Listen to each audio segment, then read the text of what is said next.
Hello, dear students.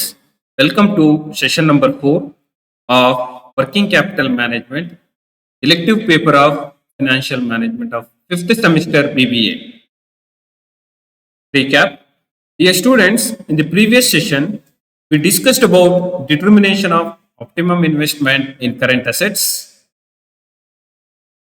Session number 4 deals with approaches to financing current assets, concepts of operating cycle. Learning objectives to familiarize students with the concepts and determination of working capital requirements. Let's understand what is operating cycle and how it is to be calculated with the help of formulas. The volume of working capital depends on the amount blocked in current assets. It means the magnitude of working capital depends on how much of fund is tied up in current assets. ಅಂದ್ರೆ ಎಷ್ಟು amount current assets ಅಲ್ಲಿ Tide up ಆಗಿದೆ ಅನ್ನೋದ್ರ ಮೇಲೆ ನಮಗೆ magnitude of working capital ಎಷ್ಟಿದೆ ಅಂತ ಗೊತ್ತಾಗುತ್ತೆ. These amounts are released over a time period and gradually changes shape from one item to another. That means working capital ಪ್ರತಿ ಹಂತದಲ್ಲೂ ಅದರ ಶೇಪ್ ನ ಚೇಂಜ್ ಮಾಡ್ಕೊಳ್ಳುತ್ತೆ. ಹೇಗೆ ಅಂದ್ರೆ cash is also one of the component of working capital. Cash ನಾವು raw material ನ purchase ಮಾಡ್ಲಿಕ್ಕೆ ಯೂಸ್ ಮಾಡ್ಕೊಂಡ್ರೆ cash is converted as raw material. Cash is also use to make the payment of wages and salary and to pay other expenses like rent payment, like tax payment.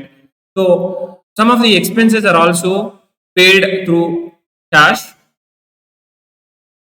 Cash is converted as raw material.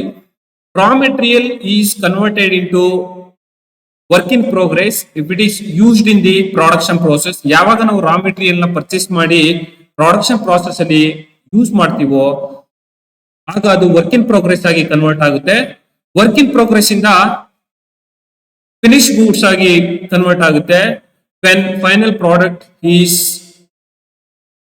Out of the manufacturing process. Similarly finished goods debtors ಆಗಿ convert ಆಗುತ್ತೆ. ಯಾವಾಗ finished goods ನ credit basis ಮೇಲೆ sale ಮಾಡ್ತಾರೋ ಅಂತ ಸಂದರ್ಭದಲ್ಲಿ ಅದು ಡೇಟಾರ್ಸ್ ಆಗಿ ಕನ್ವರ್ಟ್ ಆಗುತ್ತೆ. Debtors is converted as bills receivables when bills are accepted by the business enterprises by their customers. Finally, bills receivable will be converted into cash. Adu again inflow ಆಗುತ್ತೆ. This process operating cycle ಅಂತ ಕರಿತೀವಿ. This changing process rotates in a cyclical order. ಈ ಒಂದು changing process cyclical order ಅಲ್ಲಿ rotate ಆಗುತ್ತೆ. ಹಾಗಾಗಿ ಇದನ್ನ operating cycle ಅಂತ ಕರಿತೀವಿ. ಸೊ ಆಪರೇಟಿಂಗ್ ಸೈಕಲ್ ಅಂದ್ರೆ time taken to rotate the cycle is known as operating cycle. Look at this picture. This picture clearly explains how every item rotates in the circle. ಇಲ್ಲಿ ನೋಡಿ, cash ನಾವು raw material purchase ಮಾಡ್ಲಿಕ್ಕೆ ಮತ್ತೆ salary and wages pay ಮಾಡ್ಲಿಕ್ಕೆ ಹಾಗೆ ಬೇರೆ other expenses ನ pay ಮಾಡ್ಲಿಕ್ಕೆ ಯೂಸ್ ಮಾಡ್ತಾ ಇದೀವಿ. ಈ raw material work in progress ಆಗಿ ಕನ್ವರ್ಟ್ ಆಗುತ್ತೆ when raw material is used in the manufacturing process. Work in progress will become finished goods when final product is produced. ಈ finish goods debtors ಆಗಿ convert ಆಗುತ್ತೆ when it is sold to customers on credit. The sales debtors will become bills receivable. Bills receivable ಯಾವಾಗ ಆಗುತ್ತೆ ಅಂದ್ರೆ customers bill ನ right ಮಾಡಿದಾಗ, bill ನ business enterprise accept ಮಾಡಿ ಕಸ್ಟಮರ್ಸ್ ಇಂದ ಬಿಲ್ ಅನ್ನು ಅಕ್ಸೆಪ್ಟ್ ಮಾಡಿದಾಗ ಬಿಲ್ಸ್ ರಿಸೀವಬಲ್ ಆಗುತ್ತೆ. Bills receivable finally be converted into cash. ನೋಡಿ, ಇಲ್ಲಿ ಇನ್ಫ್ಲೋ ಆಗ್ತಾ ಇದೆ. ಈ ಎಂಟೈರ್ ಸರ್ಕಲ್ ಪ್ರಾಸೆಸ್ಗೆ, ಈ ಎಂಟೈರ್ ಪ್ರಾಸೆಸ್ಗೆ ನಾವು ಆಪರೇಟಿಂಗ್ ಸೈಕಲ್ ಅಂತ ಕರಿತೀವಿ. ಇಲ್ಲಿ ನೋಡಿ ಪ್ರತಿ ಐಟಮ್ ರೊಟೇಟ್ ಆಗ್ತಾ ಇದೆ, ಅದರಿಂದಾಗಿ ಇದನ್ನ ಆಪರೇಟಿಂಗ್ ಸೈಕಲ್ ಅಂತ ಕರಿತೀವಿ. The continuing flow from cash to suppliers ಅಂದ್ರೆ ರಾ ಮೆಟೀರಿಯಲ್ ನ ಪರ್ಚೇಸ್ ಮಾಡಿದಾಗ ಸಪ್ಲೈಯರ್ಸ್ ಗೆ ಪೇಮೆಂಟ್ ಮಾಡ್ತಾರೆ. To inventory, raw material inventory ಆಗಿ ಕನ್ವರ್ಟ್ ಆಗುತ್ತೆ in the form of work in progress and finished goods. ಈ ಫಿನಿಶ್ಡ್ ಗೂಡ್ಸ್ ಅಕೌಂಟ್ ರಿಸೀವಬಲ್ ಆಗಿ convert ಆಗುತ್ತೆ when goods are sold to customers on credit basis. Finally, it back into cash, that is known as operating cycle. The amount of working capital depends upon the length of working capital cycle. ನಮಗೆ ಎಷ್ಟು magnitude of working capital ಇದೆ ಅಂತ ಗೊತ್ತಾಗಬೇಕಾದ್ರೆ ಯಾವ length ಅಲ್ಲಿ working capital cycle rotate ಆಗುತ್ತೆ ಅನ್ನೋದ್ರ ಮೇಲೆ depend ಆಗಿರುತ್ತೆ. Longer the working capital cycle, higher is the need of working capital. ಎಷ್ಟು ವರ್ಕಿಂಗ್ ಕ್ಯಾಪಿಟಲ್ ಸೈಕಲ್ ಲಾಂಗ್ ಇರುತ್ತೋ ಅಷ್ಟು ಕೂಡ ನಮಗೆ ವರ್ಕಿಂಗ್ ಕ್ಯಾಪಿಟಲ್ ರಿಕ್ವೈರ್ಮೆಂಟ್ ಇದೆ ಅಂತ ನಾವು ಇಂಟರ್ಪ್ರಿಟ್ ಮಾಡಬೇಕಾಗುತ್ತೆ. This is because the fund will then remain tied up in various items of current assets for longer period. The length of operating cycle varies from industry to industry and from business to business. Operating cycle ಅಂತೂ ಇಂಡಸ್ಟ್ರಿಯಿಂದ ಇಂಡಸ್ಟ್ರಿಗೆ ಮತ್ತು business ಇಂದ ಬಿಸ್ನೆಸ್ಗೆ very ಆಗುತ್ತೆ. ಯಾಕಂದ್ರೆ manufacturing ಇಂಡಸ್ಟ್ರಿನಲ್ಲಿ operating cycle ಕಡಿಮೆ ಇರಬಹುದು, service ಇಂಡಸ್ಟ್ರಿನಲ್ಲಿ manufacturing ಇಂಡಸ್ಟ್ರಿಗಿಂತ ಆಪರೇಟಿಂಗ್ ಸೈಕಲ್ ಕಡಿಮೆ ಬರಬಹುದು. Depends upon the business to business and industry to industry. A merchandising concern will have a shorter operating cycle as it deals in finished products. Manufacturing concern ನಲ್ಲಿ operating cycle ಕಡಿಮೆ ಇರುತ್ತೆ, ಯಾಕಂದ್ರೆ it deals with physical goods and services. On the other hand, in service enterprise operating cycle is shortage and involve conversion of cash into debtors and debtors into cash. Service ಇಂಡಸ್ಟ್ರಿನಲ್ಲಿ operating cycle is shortage when compared to manufacturing sector, because ಇಲ್ಲಿ there are two components are involved, cash ಮತ್ತೆ debtors. Cash ಅನ್ನ debtors ಆಗಿ convert ಮಾಡ್ತಾರೆ, datas ಅನ್ನ cash ಆಗಿ convert ಮಾಡ್ತಾರೆ. ಇದು ಹೇಗಾಗುತ್ತೆ ಅಂದ್ರೆ, ಈಗ ಸರ್ವಿಸ್ ಅನ್ನ ಸೇಲ್ ಮಾಡಿದಾಗ ಕ್ರೆಡಿಟ್ ಬೇಸಿಸ್ ಮೇಲೆ ಅದು ಡೇಟಾಸ್ ಆಗುತ್ತೆ, ಮತ್ತೆ ಡೇಟಾಸ್ ಇಂದ ಕ್ಯಾಶ್ ಅನ್ನು ಕಲೆಕ್ಟ್ ಮಾಡಿದಾಗ again it is back into cash. Thus, if raw materials remain in store for say 30 days, the conversion or processing period is 45 days. Finished goods remain in store for 30 days and debts collection period is 40 days. Then total gross operating cycle period is 145 days. Raw material storage period 30 ದಿನ ಆದ್ರೆ work in progress period 45 days, finished goods storage period 30 days, debtors collection period 40 days. ಈ total number of days ಗೆ ನಾವು gross operating cycle ಅಂತ ಕರಿತೇವೆ. ನೋಡಿ 30 plus 45 plus 30 plus 40, it gives us 145 days. That is gross operating cycle. Business enterprises receive credit in the purchase of raw materials from suppliers. This payment deferral period reduces the length of working capital. Whenever we purchase raw material from the supplier on credit basis, suppliers grant us credit period. ಆ credit period length of working capital ನ ಕಡಿಮೆ ಮಾಡುತ್ತೆ. It reduces the length of working capital. So ಹಾಗಾಗಿ ನಾವು ಇಲ್ಲಿ ಏನ್ ಮಾಡ್ತೀವಿ ಅಂದ್ರೆ, ಗ್ರಾಸ್ ಆಪರೇಟಿಂಗ್ ಸೈಕಲ್ ಇಂದ credit period granted by supplier ಆ ಒಂದು ಕಾಂಪೋನೆಂಟ್ ನ ಮೈನಸ್ ಮಾಡ್ತೀವಿ. ಮೈನಸ್ ಮಾಡಿದಾಗ ನಮಗೆ ನೆಟ್ ಆಪರೇಟಿಂಗ್ ಸೈಕಲ್ ಬರುತ್ತೆ. Look at this point. If period of credit given by supplier is 45 days, then net operating cycle is 100 days. That is 145 days gross operating cycle minus 45 days. Net operating cycle will be 100 days. Reasons for longer operating cycle. ಏನಕ್ಕೆ, what are the reason operating cycle ಯಾವ ಜಾಸ್ತಿ ತೋರಿಸುತ್ತೆ ಅಂದ್ರೆ, working capital cycle may be longer if the availability of raw material is not easy. ಯಾವಾಗ raw material ಈಸಿಯಾಗಿ access ಆಗಲ್ವೋ, raw material ಈಸಿಯಾಗಿ ಸಿಗಲ್ವೋ ಅಂತ ಸಂದರ್ಭದಲ್ಲಿ working capital period will be high in longer. As the result, the organization will have to hold large amount of raw materials in stores. ಈಸಿಯಾಗಿ ಯಾವ raw material ಸಿಗಲ್ವೋ production ಪ್ರೋಸೆಸ್ಗೆ ಅಂತ ರಾ materials ನ ಜಾಸ್ತಿ time ನಾವು store ಅಲ್ಲಿ ಇಡಬೇಕಾಗುತ್ತೆ. ಅದರಿಂದಾಗಿ ಆಪರೇಟಿಂಗ್ ಸೈಕಲ್ ಪೀರಿಯಡ್ ಜಾಸ್ತಿ ಬರುತ್ತೆ, ಲಾಂಗ್ ಆಗುತ್ತೆ. Secondly, the processing period may be longer. The nature of the product is such that the product passes through various departments to get finished.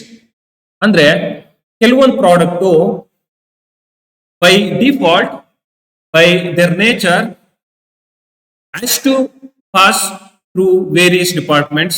ಹಾಗಾಗಿ ಕೆಲವೊಮ್ಮೆ ಆ ಪ್ರಾಸೆಸ್ ಅಲ್ಲೇನೆ ಆ ಮೆಟೀರಿಯಲ್ ನ ನಾವು ಟೈ ಅಪ್ ಮಾಡಬೇಕಾಗಿರುತ್ತೆ, ಅದರಿಂದಾಗಿ ಆಪರೇಟಿಂಗ್ ಸೈಕಲ್ ಲಾಂಗ್ ಆಗುತ್ತೆ. Thirdly, the product may be slow moving. In that case the time taken to deplete the finished goods will be longer. ಮತ್ತೆ ಇನ್ನೇನಾಗುತ್ತೆ, ಒಂದೊಂದ್ಸಲ ಪ್ರಾಡಕ್ಟ್ ಸೇಲ್ ಆಗೋದು ಲೇಟ್ ಆಗುತ್ತೆ, ಸ್ಲೋ ಮೂವಿಂಗ್ ಇರುತ್ತೆ. ಅಂತ ಸಂದರ್ಭದಲ್ಲಿ ಆ ಫಂಡು ಡೇಟಾರ್ಸ್ ಅಲ್ಲಿ, ಐ ಮೀನ್ ಫಿನಿಶ್ ಗೂಡ್ಸ್ ಅಲ್ಲೇನೆ ಟೈ ಅಪ್ ಆಗಿರುತ್ತೆ. ನಾವು ಫಿನಿಶ್ ಗೂಡ್ಸ್ ನ ಸ್ಟೋರ್ ಮಾಡಿರ್ತೀವಿ, ಆ ವರ್ಕಿಂಗ್ ಕ್ಯಾಪಿಟಲ್ ಅಲ್ಲೇ ಟೈ ಅಪ್ ಆಗಿರುತ್ತೆ, ಅದರಿಂದಾಗಿ ಆಪರೇಟಿಂಗ್ ಸೈಕಲ್ ಲಾಂಗ್ ಆಗುತ್ತೆ. Finally, the credit policy and the inefficiency of the organisation in debt collection also increases the length of operating cycle. Organisation credit policy ಮತ್ತೆ debt collection period policy ಮತ್ತೆ inefficiency, they are not efficient enough to collect debtors from their customers, I mean payments, cash from their customers. ಅಂತ ಸಂದರ್ಭದಲ್ಲಿ operating cycle long ಆಗುತ್ತೆ. Measurement of operating cycle, ನಾವು ಹೇಗೆ operating cycle ನ calculate ಮಾಡ್ತೀವಿ? We do have formulas to calculate operating cycle. Let's discuss about them. First one, raw material storage period. If it represents the average period during which raw materials are kept in stores. The raw material storage period na production process ಅಲ್ಲಿ use ಮಾಡೋಕ್ಕಿಂತ ಮುಂಚೆ store ಅಲ್ಲಿ ಇಟ್ಟಿರ್ತಾರೆ. ಆ ಒಂದು ಪ್ರಕ್ರಿಯೆಗೆ ನಾವು raw material storage period ಅಂತ ಕರಿತೀವಿ. ಹೇಗೆ ಕ್ಯಾಲ್ಕುಲೇಟ್ ಮಾಡ್ತೀವಿ? How do we calculate raw material storage period? ಇಲ್ಲಿ ನೋಡಿ, average stock of raw materials ನ average daily consumption of raw materials ಇಂದ ಡಿವೈಡ್ ಮಾಡಬೇಕು. Average stock of raw material ಹೇಗೆ ಬರುತ್ತೆ ಅಂದ್ರೆ, opening stock of raw material plus closing stock of raw material by 2.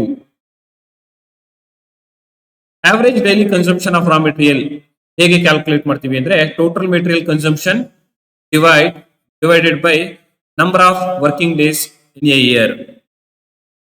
ಇಲ್ಲಿ 365 days in a year ಅಂತ ಕೊಟ್ಟಿದ್ರೆ 365 days ಹಾಕ್ತಿವಿ, 360 ಡೇಸ್ ಅಂದ್ರೆ 360 ಡೇಸ್ ಹಾಕ್ತಿವಿ. Processing period. Once the materials are issued to production, it again involves time gap between issue of materials and production of finished goods. This time gap is called processing period. Processing period ಅಂದ್ರೆ time gap, material ನ issue ಮಾಡೋದಕ್ಕೂ ಮತ್ತೆ final product ನ final ಆಗಿ manufacture ಮಾಡೋದಕ್ಕೂ ತಗೊಳ್ಳುವಂತ time. ಈ time ಗ್ಯಾಪಿಗೆ ನಾವು processing period ಅಂತ ಕರಿತೇವೆ. ಇದನ್ನ ಹೇಗೆ ಕ್ಯಾಲ್ಕುಲೇಟ್ ಮಾಡ್ತಾರೆ ಅಂದ್ರೆ, average stock of work in progress divide by average daily cost of production. Average stock of work in progress ಹೇಗೆ ಬರುತ್ತೆ ಅಂದ್ರೆ, opening stock of work in progress plus closing stock of work in progress by 2 ಮಾಡಿದ್ರೆ ಬರುತ್ತೆ. Average daily cost of production ಹೇಗೆ ಬರುತ್ತೆ ಅಂದ್ರೆ, total cost of production by 360 days ಮಾಡಿದ್ರೆ ನಮಗೆ average daily cost of production ಬರುತ್ತೆ. Finished good storage period. Finished good storage period ಅಂದ್ರೆ, manufacturing enterprises output ಅನ್ನ ಪ್ರೊಡ್ಯೂಸ್ ಮಾಡುತ್ತೆ. ಔಟ್ಪುಟ್ ಪ್ರೊಡ್ಯೂಸ್ ಮಾಡಿ ಡಿಮ್ಯಾಂಡ್ ಕ್ರಿಯೇಟ್ ಆಗೋವರೆಗೂ ಅದನ್ನ ಸ್ಟೋರ್ ಅಲ್ಲಿ ಇಟ್ಕೋತಾರೆ. ಐ ಮೀನ್ ಆ ಗೂಡ್ಸ್ ಅನ್ನ ಸೇಲ್ ಮಾಡೋವರೆಗೂ ಕಂಪನಿ ಒಳಗಡೆನೆ ಇಟ್ಕೊಂಡಿದ್ರೆ ಅದಕ್ಕೆ ನಾವು ಫಿನಿಶ್ಡ್ ಗುಡ್ ಸ್ಟೋರೇಜ್ ಪೀರಿಯಡ್ ಅಂತ ಕರಿತೀವಿ. This is calculated by using this formula.